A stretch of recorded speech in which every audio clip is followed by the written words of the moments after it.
Okay, so throwing the baby out with the bathwater, I feel like this is a topic of discussion and a conversation that should be too obvious to speak about, but that's not the way it is. That's why we're talking about it.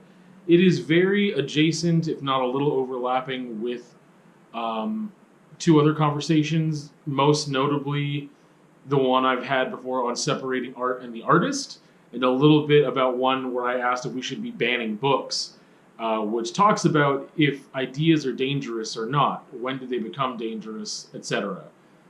So this has been on my mind for a long time, but recently, as I started to hear more comments, articles being written, conversations happening about Jordan Peterson and Joe Rogan. Those are two figures I'm going to use here just as a reference for polarizing figures.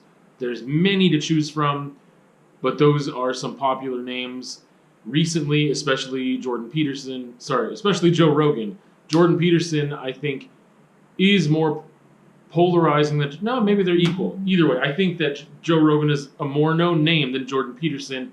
However, in some circles, people definitely know who I'm talking about by Jordan Peterson. I don't want to go into the history of either of those two people. If you've been living under a rock, you don't really know about those two folks. You can look them up. But they are polarizing figures because there are things that they have said that people have taken and maybe manipulated the intention and meaning behind it and taken things out of context. There's also some things that they have said that are just dumb. And there's things that they have said that I think are brilliant and beautiful and positive. But there's also some things that maybe the way they've behaved and acted and said things that might be negative too. And that's why I believe they are polarizing figures. They're not safe. Like, there's some people out there, you're like, oh, I don't know. Paul McCartney seems like a pretty safe dude. I don't think many people are up in arms about the things he's said and done. He seems to, want to just be calm and peaceful and cool. And I don't know. Anyway, so I mentioned separating art and the artist, and you can go back and listen to that. Or the thing about banning books. I'll have those, if you're watching this on YouTube, in the video description at the very, or not in the video description, but at the very end with the thumbnails. That'll link to those other ones if you are listening to the podcast. You can just look up in that feed, like search the word books. You'll find the one on should we be banning books or not, or you can search the word separate or separating for separating art and the artist. I guess throwing the baby out with the bathwater. What does that mean? First of all, I guess we could say that, just in case people haven't heard that expression before, which would amaze me if you've been speaking English for like a year or more that you haven't heard that expression, but whatever. It's just the notion, if you can't figure it out already, just based off of that imagery that it paints, is that, the bathwater is something that should be thrown out. It gets dirty, whatever. You take the baby out, the precious innocent child out of the basin, or whatever you want to call it, the bowl that you have been bathing the baby in. You would take the baby out and make sure it's safe, and then throw the bathwater out. There's no need to toss the whole thing. The baby is not the thing that needs to be tossed. The bathwater is. You don't need to throw the baby out with the bathwater, meaning that you can compartmentalize things, you can separate things, you can realize, well, I have washed this child, now the bathwater is dirty, the child is clean, the bathwater needs to be thrown out, so we can use different bathwater next time. Let's throw the bathwater out, not the child in it. Seems like a pretty simple analogy and expression, and people should be able to get that. But anyway, talking about it in relation to those two figures, because in my life, those are two people that I have spent a lot of time listening to via podcasts and videos and clips and things. I have found a lot of, more so with Joe Rogan than Jordan Peterson. That's a newer thing for me. With Joe Rogan, I found a lot of positivity, a lot of humor, a lot of fun, a lot of good things, beautiful things. and also he said some dumb stuff. And with Jordan Peterson, I find that there's a lot of, it's more academic, and I find more inspiration there in a different way than I found with Joe Rogan and who he's talked to. And with Jordan Peterson, it's mostly his ideas that I've been listening to and things that he said. And he's said some pretty dumb stuff too. And he's done some things that I don't support. The thing is, again, this came up recently just because of someone in my life who was talking about some things. And I mentioned like the separating art and the artist thing. And they were like, yeah, I guess, whatever. It's just really hard. And they were talking about being really emotional about stuff. It had to do with someone completely different. And it was like a wrestling thing. And it was just like the acts that this person had committed were just really not, it was not good things. Let's just put it that way. I don't want to go down that rabbit hole. But you could still appreciate maybe some of the good things they did in their life before that. And I think you can learn from those things. And you don't necessarily have to say, this guy's amazing and he's the best. People are fallible. Kill your heroes, right? Like, that's a thing. I don't know if I have that as an episode or not. If not, I should have that. I'm going to look it up right now. Yeah. So that came up, and I was just discussing that, and I just, again, recently have been delving into more Jordan Peterson. And yeah, Kill Your Heroes. That's another one. So Kill Your Heroes, and then the banning books conversation, and then the one about separating art from the artist. Those are all in the same realm as this. Don't throw the baby out with the bathwater. You can keep the good ideas, and you can throw out the ones that don't make sense to you, or that are bad or negative or whatever. That just seems so simple. I feel like I haven't even gotten to the point, and I've wasted minutes of time. But I don't know what the point, like, it's so simple.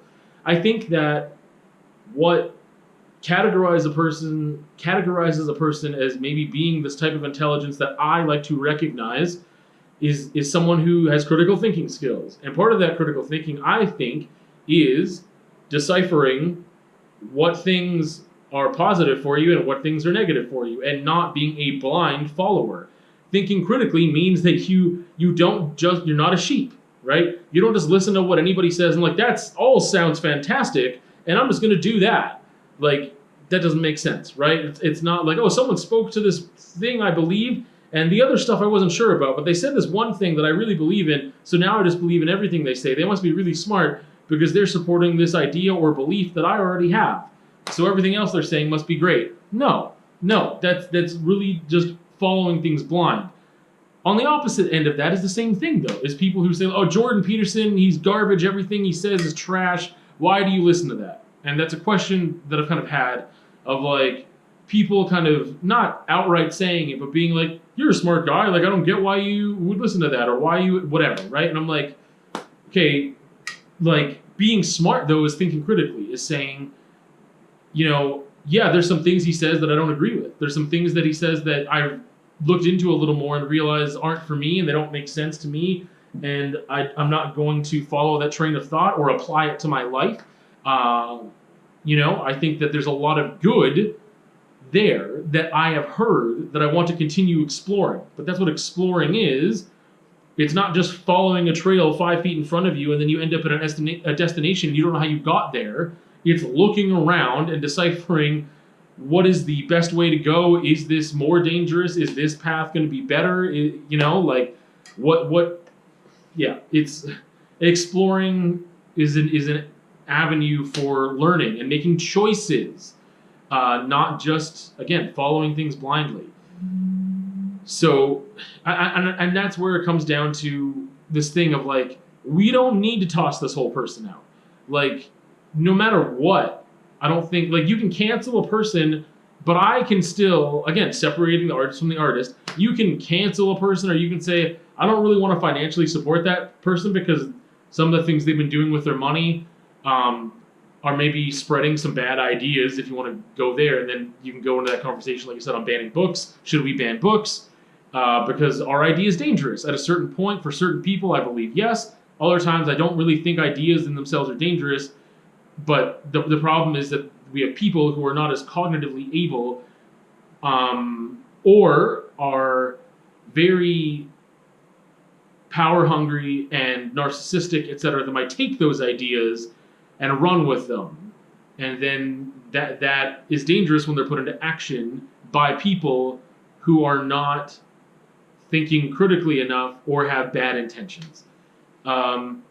So I don't think we need to just say, like, this person sucks, period. Or why would you, or like judging someone for the fact that they would find some good in another human being, or find some good in at least their words, if not saying it's from not good.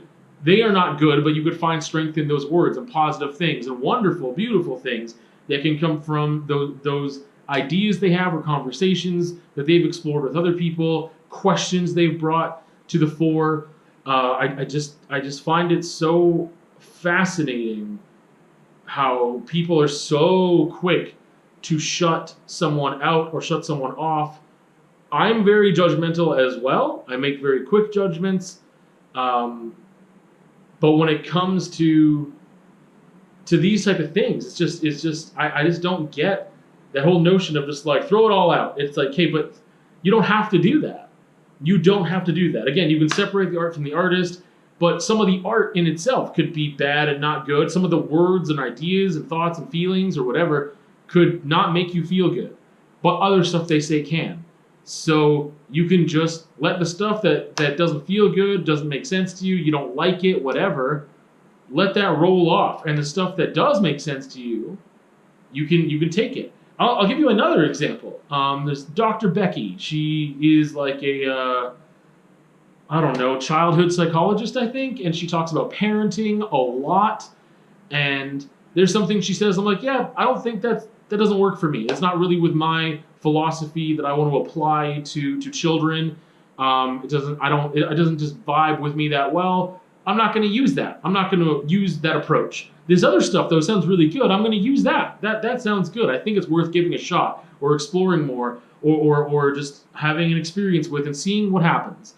I don't need to just take everything she says. Is she an expert? Yes. But also a lot of these things I'm talking about, ideas and feelings and whatever, inspire me to do more research or inspire me to try things.